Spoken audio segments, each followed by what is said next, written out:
163তম জন্মদিনে হে মহান কবি, শতকোটি প্রণাম।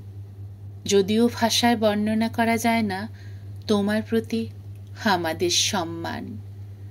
তব অমর কাব্যগাথা বিশ্বজুড়ে বাঙালি সমাজ গর্বিত এখনো তোমার ভাবনা, তোমার চিন্তা আর তোমার সমস্ত কিছু আঁকড়ে ধরে। বাঙালি জাতির ভাবনা চিন্তা সবই যেন তোমার কলমের লেখা। কত কাব্যগ্রন্থে, কত উপন্যাসে, কত ছোট গল্পে দেখেছি তব ভূমিকা।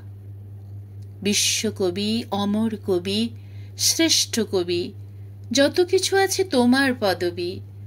সকলের চেয়ে বড় বাঙালির দুঃখে, বাঙালির সুখে তুমি এখনো পূর্ণ রবি। তব জন্মদিনে আজও গর্বিত হয় সমস্ত বাঙালির প্রাণ। ওষ্ঠে ফুটে ওঠে অনাবিল হাসি, জানাতে শুধু তোমায় সম্মান।